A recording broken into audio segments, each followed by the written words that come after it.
Has your progress stalled on one or more of your calisthenics exercises? I've encountered this problem several times along my fitness journey, but by implementing these strategies that I'm about to show you, I've been able to smash through the plateaus. This video is aimed at more experienced people who have hit a plateau in their training. If you have less than 6 months experience, your primary focus should be on perfecting your technique. But beginners, stick around because you can use these strategies in the future to avoid hitting plateaus and keep making consistent progress. Slowing down the eccentric part of the exercise is always my first go-to. The eccentric being the lowering under load portion of the movement, also known as the negative. For example, the lowering phase of the push-up or squat. The eccentric has been shown to be more effective than the concentric at triggering gains in strength and muscle mass. So to use that to our advantage, we can really exaggerate that eccentric and make it 5 seconds long. If you're used to doing an exercise fast, this will be a very humbling experience because it can cut your reps down by as much as half. Because we want the growth response, we need to stay within the 8 to 15 rep range, and that might mean you have to switch to an easier variation. For example, you want to build up your push-ups, but you're stuck on 6 reps. Switch to knee push-ups and do your slow eccentrics.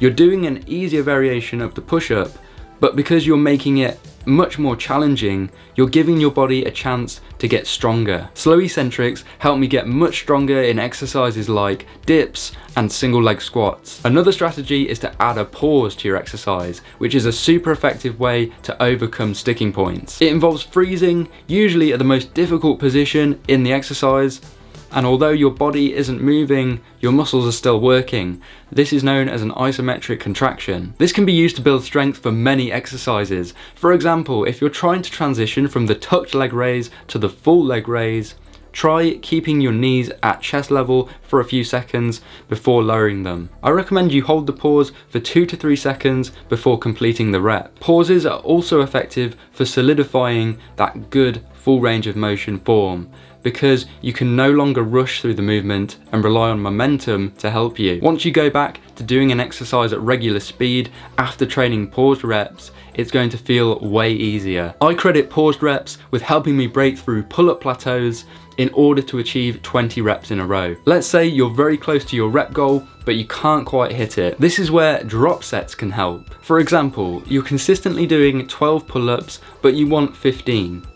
Do as many reps as you can in one go with your body weight, then straight after, step into a resistance band which is already set up, and perform as many more reps as you can with band assistance. This is known as a drop down because your set is split into 2 parts, with the second part using less resistance. Great for improving your muscular conditioning and increasing your reps. And you can do this with virtually any exercise, you just need to know the easier variation of it. These strategies that I've mentioned, slow eccentrics, paused reps and drop down sets, I don't recommend you do them all at the same time, guys, because that would get chaotic. Just select one, try it with the exercise you're stuck on, and in the next workout, you can try one of the others. Your plateau could be due to how hard and or often you're training. As far as intensity, you should be taking your sets to failure or as close to failure as you safely can. After intensity, we need to consider training volume.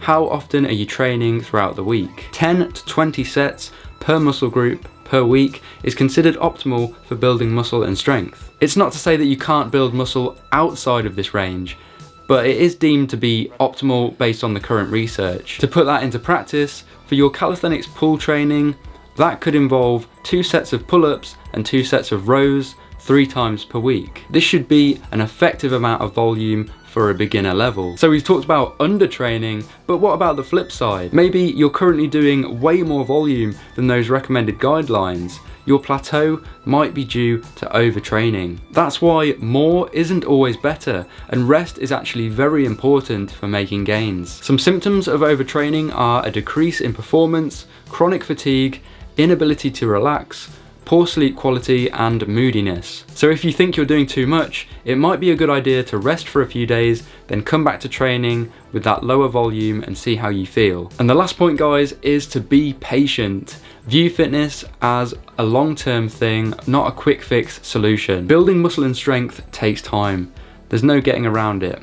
I know it's easy to become impatient if you're far away from where you want to be and you're seeing all these crazy transformations on Instagram. But forget all that.